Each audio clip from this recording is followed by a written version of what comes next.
that you guys are married and you do this together and you just clean up. And we never fight, we never argue. Not once. Not we got real close. we agree on everything. How did you guys get started doing what you're doing? Well, actually, I got sick from my home. You did? Yes, I got sick from a newly remodeled home. You've heard of off-gassing. Yeah. Off-gassing of chemicals. Yeah. That's when products are new home smell.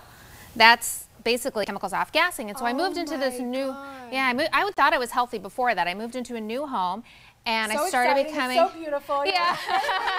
Exactly. I was like, yay, it's perfect. Right, clean. No way, though. Smell of VOCs. How sick? What kind of sick? I got very sick. I actually went to about 12 different doctors. I mean, every kind of doctor, trying to find out what was wrong. And they were just loading me up with all kinds of medications and drugs, and it wasn't helping. And I realized it happened after I moved in there. So I started researching, and that led us to what we do today, which is help other people become healthy, because we spend 90% of our time indoors. Absolutely. And we don't realize that our environments, whether it's our homes or our offices, could be making us sick. And people are popping pills to feel better and not looking at their environment. I read on your website that the inner environment can be 5 times more polluted than the outdoor environment. That's exactly right. Absolutely. Yeah. And that's the first thing we're going to share, because we're going to talk about 5 things in your home that are making you sick. And the number 1 thing is poor indoor air quality. Wow, really? It is. In fact, the EPA actually says it's one of the top 5 environmental risks or hazards we face today. How is it poor inside? How does it get poor? Well, how does it get poor? Well, toxic products that we talked about, Okay, new carpet, new paint,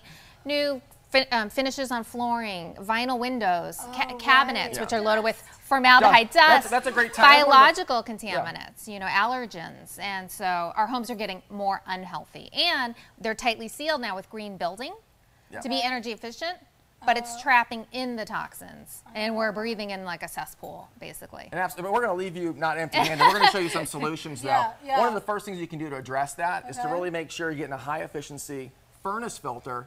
How often are you changing your furnace filter, Blythe? I don't even know. You don't know? Okay.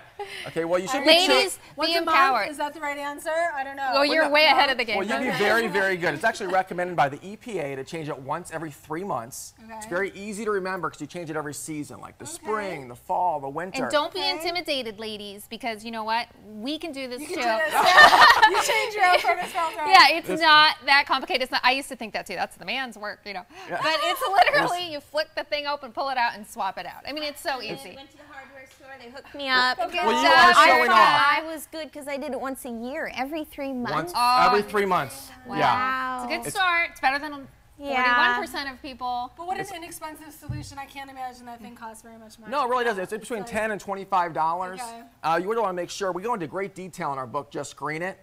Simple swaps to save your planet and your health. Right. But in a nutshell, what you want to make sure is you're basically it's addressing 90% of the large particles like pet dander, mold, pollen. And also you want to make sure it's addressing smoke and smog, some of those smaller microscopic particles, particulates. So, but that's one option. And then nature, which we love, has created the best air filter of all, right? In the form of plants. And you know, we all know that plants create oxygen, they absorb CO2, but a lot of people don't know that NASA did a study. Are you familiar with this? Okay, they did a study and they found 50 different houseplants that actually remove chemical vapors and toxic gases from the air. And there's and I noticed you have some of them back here. I knew that. I noticed one behind Erica, the aloe vera's one. I noticed one back here, the Eureka Palm. I brought a couple of my favorites, the Gerber Daisy. These were $3.99. I mean, this is really inexpensive. Help clean the air? They actually absorb chemicals and vapors. And it's a great housewarming gift. Yes, I'm leaving some with you. Yes, gorgeous. You'll have one of my favorites. Yeah, they're one of my favorites. And then the spider plant is great all around. This actually removes formaldehyde. That is such a great idea. Simple solution, you guys. We're absolutely. Simple and affordable. Excellent, simple and affordable. Well, our next step, then we're talking about cleaning our air. Let's talk about cleaning our bathing water. Okay, people don't realize this, but literally, the water utility company only tests for about 100 chemicals when there's potentially thousands of chemicals in our water supply. Things like pharmaceutical drugs, arsenic, heavy metals, even rocket fuel. Parasite. It's crazy, yeah, so even rocket fuel. But what we're going to focus on... things they put in there on purpose, too, the chlorine. Well, that's... Pharmaceuticals even, like, show up in our drinking water because it doesn't filter those out, the city water.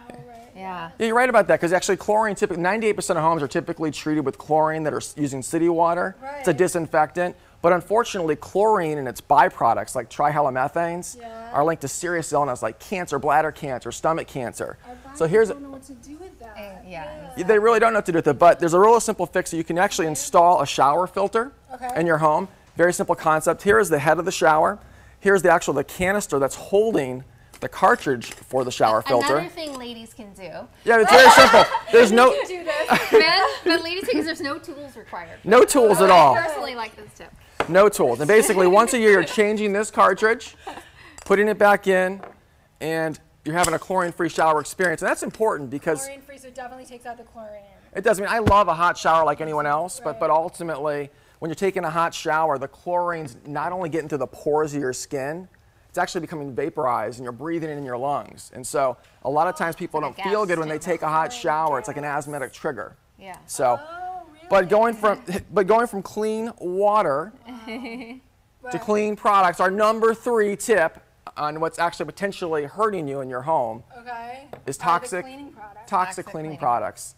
And you know, and part of the reason that's happening, Blythe, is because literally cleaning products are contributing to poor indoor air quality.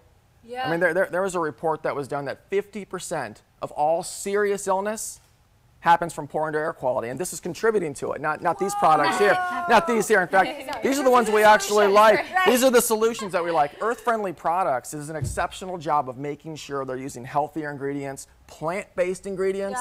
They're not doing animal testing on these products, which you'll like to know. No animal ingredients. They're really doing a good job, and they're one of the pioneers out there in regards to creating healthy cleaners for us to buy, because it can be so complicated. What do you choose from? You know, what do you trust? Well, who do you trust? It's like natural or plant derived. A lot of greenwashing, so you have to be careful. A lot of greenwashing. That's a great example. You guys may recognize the Earth-friendly Ecos laundry detergent. This is the #1 green dry laundry detergent in the whole world. The whole world, yeah. So great example. And they have a lot of great products. 60 all household products they use for cleaning. So if you can't safeguard your home with these amazing products, or you're on a tight budget, you can make your own. Yay! We're gonna do some recipes real quick. Yay! And you can make these from ingredients that you already have in your own kitchen.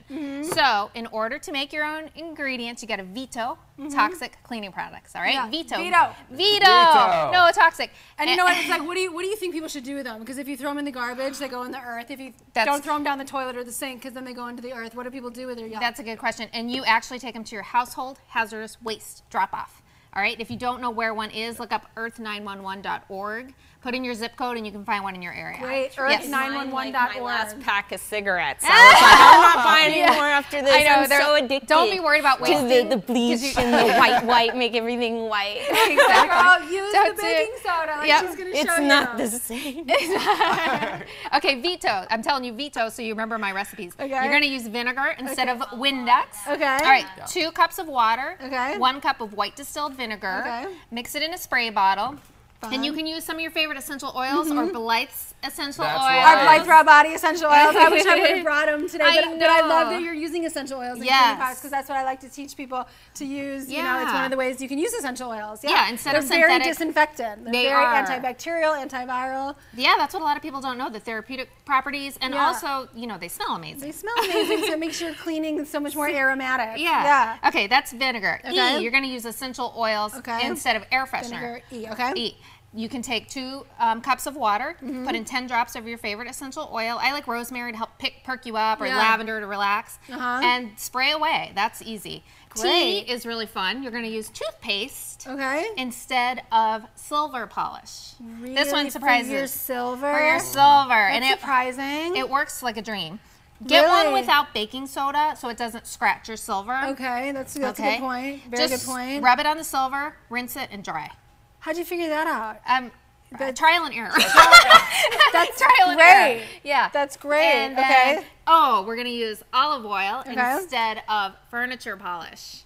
Olive oil on your furniture. Olive oil on your furniture. Do a 1/4 cup of olive oil and a 1/2 teaspoon of lemon or vinegar. You can interchange. I love this. It works awesome. I use it at home. Excellent. Right. Okay. So now that we've cleaned up our cleaning products, we're going to clean up the room that we spend the most time in, which is the bedroom. The bedroom. The bedroom. You know, right now there are over 24 million Americans that suffer from asthma. And millions more with allergies. You probably know somebody. Sure. I know tons of people with their children especially. And we spend a third of our life in the bedroom. Yeah. And our skin is not only an organ, it's our largest organ. So it absorbs whatever goes on it, whether it's shampoo, lotion, shaving cream, or our bedding, right? I mean, we're sleeping on this every night. What are we sleeping on? What are we sleeping on? Are we sleeping on? Tell us what we're sleeping on. Are we sleeping? I know what we're sleeping on, but you tell us what we're sleeping on, because it can be really crazy. Yeah, most people are sleeping on polyurethane foam, which is what most mattresses are made of, and that's petroleum derived. Or they may be sleeping on polyester, synthetics materials, and these are the worst materials for your bedding. Formaldehyde, boric acid. Boric acid. Boric acid. Yeah. Really? Hello, Yes, really. in your bedroom. It's the flame retardant that they put in there. Yes, that's exactly right. And so I like to call it the 5 M's of the bedroom, the 5 M's to avoid. I love this. I love it. Otherwise you won't remember. I got to have my little acronyms. Okay, guessing game, Blythe. Okay, the first one is it loves to breed in warm, moist conditions. Mold. Good. Mites. Yes, mites. Yes. Dust mites. Dust mites. Well, she's smart. She got them all. Dust mites. They're so small, 6 of them can fit on the end of a pin. Oh, yeah. And this is how much water we lose a night. No way. 1/3 of a cup.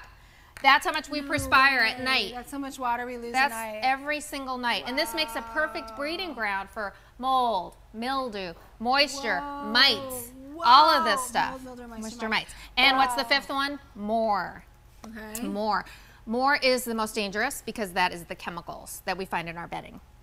All right, and some of these chemicals include pesticides. I mean, you were just talking about our bodies don't know what to do with these pesticides. Well, it's true. Cotton is a crop, right? People forget it's a crop. It's the most heavily sprayed crop in the world. 25% of the world's insecticides are sprayed on cotton. So, you know, I have people go, oh, Lisa, I know you're so healthy. I'm going to send you some cotton sheets. You know, I'm like, but are they certified organic? Thank you. Because it's not the same. Thank you. No, it's not the same. It's not the same. Unless it's certified. I brought a sample here. You want to look for the word organic, and you want to look for that third-party certification. Upside down. Make it right side for the right viewers side. here. Right. Yeah, look for that certification that shows that it is certified organic and it has been tested. I have those. So, You do? Yes. You know what? These are from very Target, and that's what I like. Yeah, that's what I was going to say. Target, you know. They are, and affordable. And they're affordable. And I'm so soft. glad to hear that. Pottery Barn came out with organic sheets that I got. So I'm so glad to hear that they came out with organic. Yeah. Yeah, it's all about organic linens. It is, and it's just a simple switch. Organic. You gotta go with organic. Another problem that happens in the bed is formaldehyde. Yuck. Okay, do you use wrinkle-free sheets, easy care, no iron? Don't, You don't? Okay. I know better. I throw them on. I figure the wrinkles will fall out. Okay, so we're gonna do a lead test. We are going to do a lead test. God, And the I'm so lead excited test, about little it. kid over there is to your right there, called the lead check right there. Real simple test. And the reason why, the number 5 thing in our home, the number 5 thing that's making our home sick is lead. And so we can do some real simple things to test to see. So we still have lead in our homes. So We still have lead in our home. We've heard about this for like years now. There's still lead in There's homes. still lead. You know, There there are. was a study I done. bet there's a lead in my house. My house was built. When was in your the house 20s. built? Oh, it was? Oh, well, 20s. okay. So you can do I this need test. to regrow. You can do this Anything test. prior to House needs to move. 1978 was probably, you know, paint was probably used with lead. Yeah. Any furniture, old hand-me-down cribs prior to 1976 might have a problem. Yeah. All this, you probably heard about the toy Yeah. recalls and so forth. Are they still Imported making toys with lead now? I mean, do they? Well, know they're better? trying not Or to, they but we're going to supposed to. double check right now. See? They're not Okay. supposed to, but they get through. But they get, you know, they well, get of course, through. because from China, From or from countries. that they don't have the same kind of regulations that we have. Obviously, I'm wearing gloves because lead is a neurotoxin. It's not good for us, particularly with children. So I know this has lead in it. This is a lead fishing weight. Wow. And it's a real simple test you can administer with this pop this. Where can you ampule. buy these lead things? You can get them at hardware stores. Lowe's, Home Depot, very, you know, Okay. straightforward. And what we're doing is I'm actually squirting this liquid out of the ampule, and I'm rubbing it against the item that I'm testing. I'm trying not to spill on the countertop. Hold that Here, let's, Okay, I don't want to spill it. I'm carefully angling this not to. Okay, so we know lead's going to show up, and if it shows red, Yeah. There's lead. there's lead. Okay, It point shows it to red Okay. on the- no, you got it. Yeah, okay, so there is. Lead is It's red. showing Lead is lead. red? Lead is red. Lead is Okay. red. We're going to carefully put this on the side. We're going to dispose of this later properly. Okay. Right, and then we have another test. We have this plastic figure, which I know was painted and was imported. Okay. And so I have no idea if this actually has lead on it. Hopefully not. Oh, so you haven't pre-checked this? I did not pre-check. This is live on Blythe Raw. BB Raw. Yeah, hold it up. Okay. Okay, we're going to hold it up. Okay. I'm going to test this. I know this has been pre-painted. We're going to go right here. And these tests are very inexpensive. Okay. So anybody who's concerned, whether it's your kids' toys or paint or hand-me-down cribs, you can buy these and have them on hand at home. Okay, at any Home Depot, any sort of hardware store, they can get those. Exactly. Okay. Yep. So basically, so I'm wearing gloves so I spilled on myself here. It looks like it's just white, okay? So more than likely there's probably not lead on this toy. So check the furniture, check the toys, the jewelry, That's right. anything. Lunch boxes are shown to have lead. Yeah, it can be plastics, it can be painted wood. And the other thing such a great note. Yeah, it's a simple thing. These are all affordable. Simple. Literally $20 for a pack of 8 swabs. Great. Usually. Yeah. And the other thing I was going to tell you about lead is another way we bring it into our homes is from the bottom of our shoes. Oh, really? Yes, they had a study at the University of Arizona, and they found household dust. 60% of household dust is tracked in from the bottom of our shoes. And they found lead and arsenic. So, we're saying lead was banned from paint in '78. How is it still getting in our home? How is this happening? Take your shoes off at the door. That's right. Good That's job, right. Erica. Right. That's what we were going to say. Take your shoes off. And they'll take you better shoes when you leave. Exactly. And in Hawaii and Japan, That's what they that's customary. Right. It's such a simple habit to get That's into. not the only thing, too. You had mentioned pesticides getting into our systems and into our fats. The same thing goes with pesticides. I mean, they did a study on DDT. Yeah. It's a pesticide that was banned 25 years ago. Yeah, a long time ago. And 20 years after it was banned, they took 550 homes and they found that 40% still had remnants of the DDT pesticide in the carpeting of their home. So you have to be proactive, and you're doing such a great job here of making people aware of what to look for. Thanks, Ron. I really appreciate that. Pesticides never go away, and that's another thing. When we buy organic, we're contributing to goodness from here on out. If we buy conventional and they use pesticides, like you guys said, those pesticides, they stay in the water, they stay in the earth, they stay in the air. Yeah. I mean, how they that's bioaccumulate. unbelievable. A pesticide that was banned 25 years ago is still crazy. found in a home. They're finding arsenic in organic rice baby food because it was used as a pesticide back in the day. Right. It's still in the soil. These things that are supposed to be making our life convenient aren't. They're causing problems for the future generations. For the future generations, right. Please look at Just Green It, Ron and Lisa's book. It's amazing. I'm sure there's a myriad of hundreds of more things that you can do in the home besides these 5. ronandlisa.com. Anything else that you guys like to say in closing? Well, we'd like to say thank you for watching this segment today, and thank you for having us. Thank you for having us. You're doing a great job. Oh, thank you. And Ron and I are newly into the raw food ourselves, and we're already found huge benefits. We are full of energy. Yes. Can you tell? Right.